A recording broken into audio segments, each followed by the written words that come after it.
నాకు తోడుగా ఉండేది. ఆ పాప గిన్నెలు కొట్టేది కానీ, మాటలకి అందరూ ఆకు కొట్టేది కానీ, ఆవులు కానీ అన్ని సాయం చేసేదే, చదువుకునేది.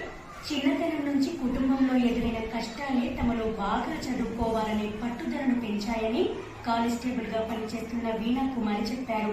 మేము నలుగురు అమ్మాయిలండి. ఏ ఒక్కరు ఏ సపోర్ట్ కానీ మాకు ఇవ్వలేదండి.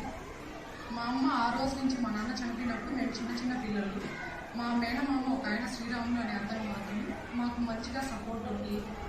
ఆడపిల్లలైనా మీరే, మగపిల్లలైనా మీరే అని మా మామగారు మా అమ్మ ఇద్దరు మాకు సపోర్ట్ చేసి ఫస్ట్ మీరు చదువుకోండి, ఆ తర్వాత ఏదైనా కానీ అనేసి చెప్పి చాలా వరకు మమ్మల్ని ఎప్పుడు కానీ మీరు ఆడపిల్లలైనా మగపిల్లలైనా మీరే అని మాకు చాలా బాగా మోటివేట్ చేసి చదివే మీకు ముఖ్యం అనేసి మమ్మల్ని ఈ స్టేజ్ వరకు తీసుకొని వచ్చింది. మా అమ్మ వ్యవసాయం చేసి కష్టపడి మమ్మల్ని చదివించిందండి. మేము ప్రతి ఒక్కరూ గవర్నమెంట్ స్కూల్, గవర్నమెంట్ కాలేజీలోనే చదువుకున్నామండి. చాలా కష్టపడి కూలి పని కానీ, వ్యవసాయం కానీ మా అమ్మ చాలా బాగా ఎంకరేజ్ చేసి మాతో